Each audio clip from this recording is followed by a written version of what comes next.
Orangnya penyayang, pekerja keras, dan rajin beribadah.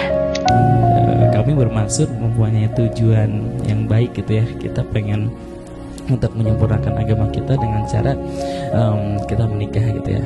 Pertama, kita ingin menghindari hal-hal yang buruk yang kemungkinan bakal terjadi sama kita. Kemudian kita pun ingin beribadah dengan cara sunnah Rasul gitu ya.